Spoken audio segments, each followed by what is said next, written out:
नेवला और 7 भाइयों की कहानी। एक राजा था, उसकी 7 रानियां थी।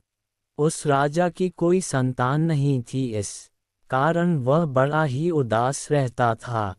एक दिन उस राजा के राज्य में एक ब्राह्मण आए और राजा को एक फल दिए और बोले कि इस फल को अपने 7 रानियों में बांट देना।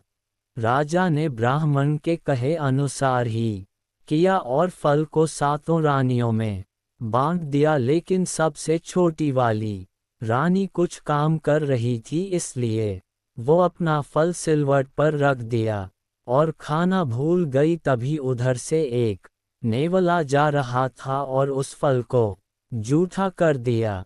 धीरे धीरे समय व्यतीत होने लगा और राजा के घर 6 पुत्र और एक नेवला ने जन्म लिया।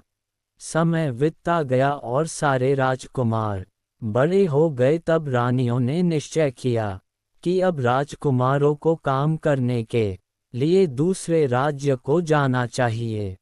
अपने भाइयों के साथ जाने के लिए नेवला भी जिद करने लगा, तो सारे भाई उसकी खिल्ली उड़ाने लगे।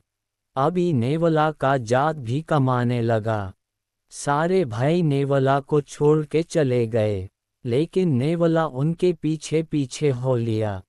जाते जाते रास्ते में एक जामुन का पेड़ देखा तो सबको नेवले की याद आई और अनावश्य ही बोल पड़े, नेवला भाई होता तो जामुन खिलाता। नेवला ये सब बातें सुन रहा था और बोला, मैं यही हूँ। सब बोले, बड़ी जोर की भूख लगी है, जामुन खिलाओ। नेवला ने पेड़ पर चढ़कर सबको जामुन खिलाया। जामुन खाकर फिर सारे नेवला को पेड़ पे छोड़कर भाग गए। फिर सबको बड़ी तेज प्यास लगी। तभी रास्ते में उन्हें एक कुआं दिखा, लेकिन पानी कैसे निकालने के लिए कुछ था नहीं। प्यास से व्याकुल हो गए तो उन्हें नेवले की याद आए और बोले, नेवला भाई रहता तो पानी पिलाता। नेवला फिर बोला, मैं यही हूँ। फिर उन्होंने नेवले से पानी पिलाने को कहा, लेकिन इस बार नेवला नहीं माना और बोला, तुम सब फिर मुझे छोड़कर भाग जाओगे। लेकिन वे सब बोले, हम इस बार तुम्हें अपने साथ ले जाएंगे। तो नेवला कुआं में जाने को तैयार हुआ और सबको पानी पिलाया। लेकिन इस बार भी सारे भाई नेवला को छोड़कर भाग गए। नेवला चिल्लाता रहा कि मुझे कुआं से निकालो, लेकिन नेवला को कुआं में छोड़कर भाग गए। कुछ ही देर बाद वहां एक धोबिन आए। नेवला धोबिन से निकालने को कहा, लेकिन धोबिन नहीं मानी। नेवला फिर से बोला, मुझे निकाल दो, बदले में तुम जो बोलोगी मैं वो करूँगा। धोबिन बोली, तुम नेवला की जात क्या करोगे? लेकिन नेवला के बार बार कहने पर धोबिन ने नेवला को निकाल दिया और अपने घर लाए। जब धोबिन काम पे जाती तब नेवला धोबिन के बच्चे को खिलाता और घर का काम करता। इस तरह धोबिन नेवला से खुश रहने लगी। एक दिन धोबिन के बच्चे को शौच लगी तो उसने नेवले को शौच करवाने के लिए बोला। इस पर नेवले ने कहा, हग बे त हग मूती है मत मूत बे त मूत हगी है मत। बच्चा रोने लगा क्योंकि उसको दोनों आई थी। फिर नेवले ने पूछा, बताओ तुम्हारी माँ ने अपना सारा पैसा कहाँ रखा है?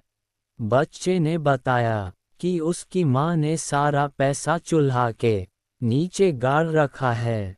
नेवले ने सारा धन निकालकर एक कानी गधा को खिला दिया। जब धोबिन आई तो नेवला कहने लगा कि मैं अपने घर को जाऊंगा, मुझे मेरी माँ की बहुत याद आ रही है। धोबिन बोली, चले जाना और अपने साथ एक गधा भी ले जाना। नेवला पहले तो बेमन से मना कर रहा था, लेकिन धोबिन के बहुत कहने पर उसने कानी गधी को मान गा। धोबिन बोली, कोई अच्छा सा गधा ले लो, लेकिन नेवला के बार बार जिद करने पर धोबिन मान गई और बोली ले जाओ। नेवला घर आकर अपनी माँ को गधी दिखाया और बोला, मैं ढेर सारा पैसा कमा के लाया हूँ।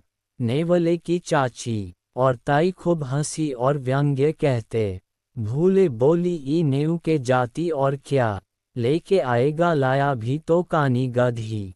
हमारे बेटे आएंगे तो ढेर सारा धन कमा के लाएंगे। नेवले ने गधी को ढेर सारा घास भूसा खिलाया और जब गधी ने शौच किया तो ढेर सारा पैसा निकला। सबके सब देखते रह गए कि पैसा देने वाली गधी है। अब नेवला के और भाई आए जो थोड़ा बहुत ही धन लाए तो उनकी माँ गुस्सा करने लगी कि ये नेवला हो के इतना सारा धन लाया और तुम सब बस यही लाए हो। रात भर सोच विचार करने के बाद सब ने मिलकर यह फैसला किया कि नेवले से गधी खरीद लेते हैं। नेवला पहले तो बेचने से नाकार दिया और फिर बाद में बेच दिया। अब सारे भाई मिलकर गधी को खूब खिलाएं, पर गधी ने कोई रुपया नहीं दिया। गुस्से में उन्होंने गधी की खूब पिटाई की तो गधी ने 1 रुपया दिया और मार खाने के कारण गधी मर गई। इधर नेवला अपनी माँ के साथ आराम से रहने लगा।